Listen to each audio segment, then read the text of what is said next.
Assalamualaikum warahmatullahi wabarakatuh.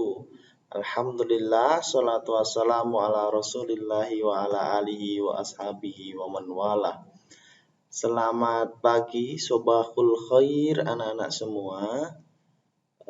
Bertemu lagi dengan saya Pak Amri Sukoco dalam pelajaran pendidikan agama Islam dan budi pekerti. Baik, langsung saja anak-anak semua, untuk mengawali pelajaran pada kesempatan kali ini, kita mulai dengan baca basmalah bersama-sama. Yuk, oke, 1, 2, 3. Bismillahirrahmanirrahim. Baik, semoga dengan bacaan basmalah tadi menambah keberkahan ilmu yang nanti akan kita dapat pada pelajaran kali ini. Baik anak-anak, silahkan disiapkan buku dan juga alat tulisnya. Persiapan ya. Baik, lalu simak video ini dengan baik. Baik, Pak Amri sekarang ingin menjelaskan tentang bab 4 tentang sujud sahwi, tilawah, dan syukur. Anak-anak, ada yang sudah tahu sujud sahwi? Ada yang sudah tahu sujud tilawah?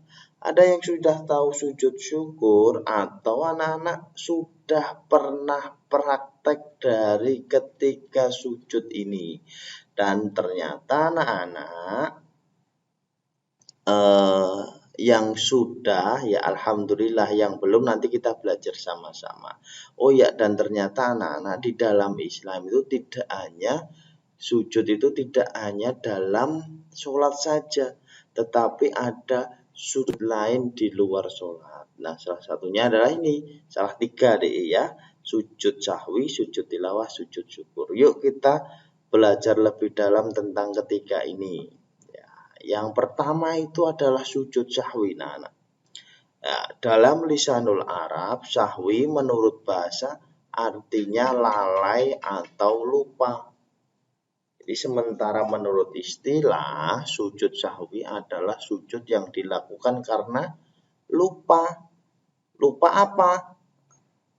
Lupa bilangan rokaat sholat. Ya, jadi ketika sholat rokaatnya lupa. Oh, ini rokaat ketiga atau keempat, kedua atau ketiga. Ya, kenapa? Karena manusia itu ya kadang-kadang punya sifat lupa. Al-insan makanul khoto' wa nisyan. Manusia itu tempatnya salah dan lupa. Maka dari itu Allah memperingan kita. Kalau kita lupa, kita lakukan sujud sahwi. Sujud yang dilakukan ketika kita itu lupa bilangan rakaat sholat. Baik, selanjutnya hukum melaksanakan sujud sahwi ini adalah sunnah. Ya, sujud sahwi ini dilakukan untuk apa? Untuk menyempurnakan kekurangan dan bahkan kelebihan bilangan rakaat sholat yang disebabkan karena lupa atau ragu-ragu. Kita kan kadang-kadang kalau sholat itu kan ya pikirannya kemana-mana ya, bahkan sesuatu yang tadi kita lupa pas sholat jadi ingat ya, sampai-sampai kita itu lupa kalau kita itu sedang sholat ya, itu manusiawi ya gitu guys. Jadi kalau kita lupa bilangan rakaat sholat, kita melakukan sujud sahwi. Terus bagaimana Pak tata cara sujud sahwi? Ya, tata caranya sebagai berikut ya. Sujud sahwi dilakukan setelah selesai membaca tasyahud sebelum melakukan salam. Jadi ketika sholat, at-tahiyat akhir, terus sebelum salam, itu baru melakukan sujud yang namanya sujud sahwi. Bacanya bagaimana Pak? Bacanya seperti ini ya anak-anak ya. Subhana man la yanamu wa la yashu ya. Subhana man la yanamu wa la yashu ya. Maha suci Allah yang tidak pernah tidur dan tidak pernah lupa. Ya. Sujud sahwi dilakukan sebanyak berapa kali? 2 kali. Dipisahkan dengan duduk di antara 2 sujud. Ya. Bacaan sujud sahwi yang kedua sama dengan bacaan sujud sahwi yang pertama. Setelah sujud sahwi dilakukan salam, ya, melanjutkan salam terus kemudian selesai sholatnya, seperti itu. Itu adalah tata cara sujud sahwi ya anak-anak. Baik, sudah paham toh? Ya, sudah Pak. Alhamdulillah. Baik. Kemudian apa hikmahnya melakukan sujud sahwi? Melakukan sujud sahwi itu ada faedahnya, ada hikmahnya. Satu, menjadi pribadi yang rendah hati, sportif, mau mengakui kesalahan dirinya, dan bersegera mohon ampun kepada Allah atas kekhilafan baik yang sengaja maupun yang tidak disengaja. Jadi rendah hati, sportif, akui kesalahan walaupun tadi tidak ada yang tahu loh. Tidak ada yang tahu kalau ketika kita lupa dalam sholat tuh rakaat berapa, ini lupa tuh tidak ada yang tahu, tapi berani mengakui kesalahan diri dan itu menjadi sesuatu yang diberikan kelebihan oleh Allah. Ya, seperti itu. Terus menyadari bahwa manusia itu tempatnya salah dan lupa. Oleh karena itu manusia tidak berhak untuk sombong, ya, angkuh, dan harus selalu beristighfar mohon ampun kepada Allah. Manusia itu sidik-sidik lali, sidik-sidik lupa ya anak-anak ya. Oke. Terus yang kedua, sujud yang kedua namanya adalah sujud tilawah. Ya. Sujud tilawah itu sujud apa anak-anak? Sujud yang dilakukan ketika ayat-ayat sajadah. Ayat sajadah apa toh Pak?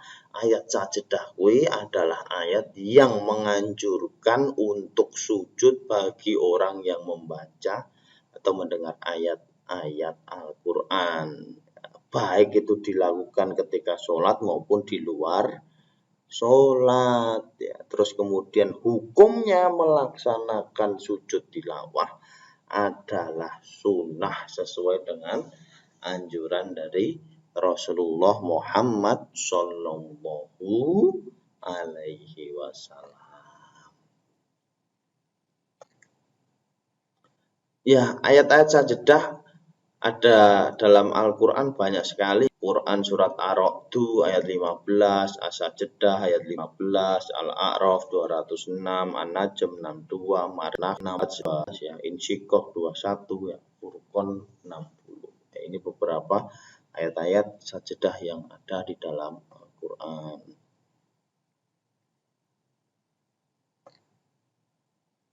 Kemudian tata cara sujud tilawah Pak, bagaimana ketika di luar sholat menghadap kiblat, ya, berniat untuk sujud tilawah setelah mendengar atau membaca atau menjumpai ayat sajadah, melakukan takbiratul ihram. Sujudnya berapa kali Pak? 1 kali. Disunahkan membaca doa sujud tilawah. Bagaimana bacaannya Pak? Sajada wajhiya lilladzi khalaqahu wa sawwarahu wa syaqqa sam'in. Nah, terus kemudian bangun dari sujud, membaca takbir, kemudian melakukan salam. Sajadah ya. Kemudian ketika sholat berjamaah ya kita manut imamnya, ikut imamnya. Ketika imamnya itu melakukan sujud tilawah ya kita lakukan. Kalau enggak ya enggak gitu ya. Jadi manut imam ketika dalam ya saja ke bawah adalah hikmah-hikmah daripada melakukan sujud tilawah.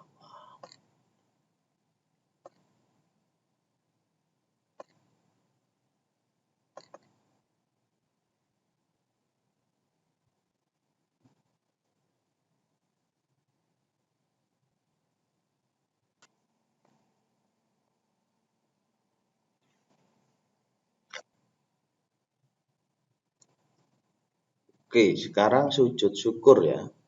Sujud syukur itu apa anak-anak? Sujud syukur itu adalah sujud yang dilakukan sebagai wujud terima kasih kepada Allah Subhanahu wa taala karena mendapatkan nikmat atau terhindar dari musibah atau mara bahaya.